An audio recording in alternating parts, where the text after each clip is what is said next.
Hello student, কি খবর সকলের? যে খবরটা আমি এখন তোমাদের এই মুহূর্তে শোনাবো সেই খবরটা শুনলে তোমাদের মন আরো ভালো হয়ে যাবে। হ্যাঁ, অনেক বেশি ভালো হয়ে যাবে, কারণ আজকে বেশ কয়েকটা চাকরির পরীক্ষার আপডেট পাওয়া গেছে।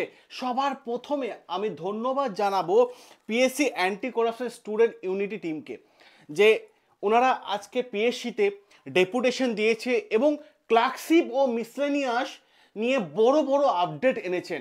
কারণ বেশিরভাগ ছাত্রছাত্রী মাথার মধ্যে চিন্তা কাজ করছিল যে স্যার পিএসসি যে ক্লার্কশিপ আসছে, ক্লার্কশিপ যে আসছে এবং মিসলেনিয়াসও যে আসছে, তো এর যে নোটিফিকেশন জারি হয়েছিল, যে বলা হয়েছিল যে ভ্যাকেন্সি সংখ্যার কথা, জানা গেছিল যে ক্লার্কশিপে প্রায় 8,500 মতো ভ্যাকেন্সি আছে।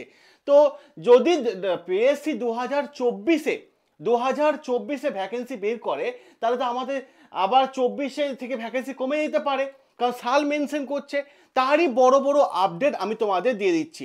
কারণটা কি, ভ্যাকেন্সি মানে ডেপুটেশন জমা দিতে গিয়ে স্যার যেটুকু জানিয়েছেন আমি সেটুকুই জানতে পেরে আমি তোমাদেরকে জানাচ্ছি। সেটা হচ্ছে ভ্যাকেন্সি আগে যা রিপোর্ট হয়েছিল তাই থাকবে, ভ্যাকেন্সি কমার কোনো জায়গা নেই। কারণ আগে যা বলা হয়েছিল যে 8,000 8,500 মতো থাকতে পারে, সেটাই থাকবে, কমার কোনো জায়গা নেই। ক্লিয়ার?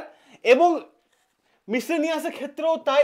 এবং যেটা বলছি, এই দুটো পরীক্ষার বিজ্ঞপ্তি আসার সম্ভাবনা আছে জানুয়ারি মাসে মিসলেনিয়াস ও ক্লার্কশিপ পরীক্ষার যে শর্ট একটা নোটিফিকেশন এসেছিল, ঠিক আছে, তো তারপর ডিটেলস নোটিফিকেশন আসার সম্ভাবনা আছে জানুয়ারি মাসে। তারপরে যে বিষয়টা জানা যাচ্ছে, মিসলেনিয়াস পরীক্ষার যে আনসার কি প্রকাশ হয়েছিল, তো রিভাইজ আনসার কি কবে প্রকাশিত হবে, তো এটা একটা মানে জানিয়েছেন যে এটা একটা সময় সাপেক্ষ ব্যাপার, কিন্তু অলরেডি কারেকশনের জন্য দিয়ে দেওয়া হয়েছে। স্যার জানিয়েছেন যে কারেকশনের জন্য দিয়ে দেওয়া হয়েছে জানুয়ারি মধ্যবর্তী সময় করে। মোটামুটি আমরা যা দেখতে পাচ্ছি, রিভাইজ আনসার কি, ঠিক আছে, আসার সম্ভাবনা সব থেকে বেশি। রিভাইজ আনসার কি আসার সম্ভাবনা সব থেকে বেশি মিসলেনিয়াস পরীক্ষার। অপরদিকে জানা যাচ্ছে মিসলেনিয়াসে ওএমআর সিট যে স্ক্যান কপি, সেটা ওএমআর সিটে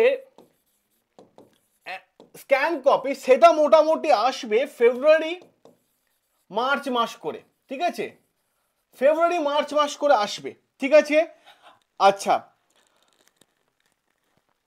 তারপর এক্সাম ক্যালেন্ডার আমাদের প্রকাশিত হবে। আর একটা বলেছেন যে কিছুক্ষণের মধ্যে আজকেই সম্ভবত আইডিওর নোটিফিকেশন আসবে। ওকে, আইডিও নোটিফিকেশন, কমপ্লিট নোটিফিকেশন, আজকে আইডিও নোটিফিকেশন আসবে এবং সেটা অলরেডি চলেও এসেছে। আমি জাস্ট একটু পরে আইডিও পুরো নোটিফিকেশনটা পড়ে আপডেটটা দেবো আমি তোমাদের সামনে, ঠিক আছে। আর ওনারা রিকোয়েস্ট করেছে ফায়ার অপারেটর যেটা আছে, ফায়ার অপারেটরের ক্ষেত্রে যেটা আমরা দেখতে পাচ্ছি যে ওনারা রিকোয়েস্ট করেছে এজ লিমিট যেহেতু 27, তো ফিজিক্যাল ব্যাপার, তো ওনারা রিকোয়েস্ট করেছে 35 থেকে 39 আর অন্যান্য পরীক্ষা যেগুলো হয় সেটা করার জন্য। সেটা কিন্তু ভাবনা চিন্তার বিষয় রয়েছে। আর আইডিওর এই ভ্যাকেন্সি কত, যেহেতু আমরা জানতে পারছিলাম যে তোমার 100 থাকা সম্ভব, তো 93 মতো কিন্তু জানা গেছে, ঠিক আছে। তো ভীষণ বড় বড় আপডেট আজকে আমি তোমাদের দিয়ে দিলাম এই মুহূর্তে। সকলে ভালো থেকো, সুস্থ থেকো, দেখা হবে তোমাদের সাথে লাইভ ক্লাসে। কেমন? চলো, টাটা।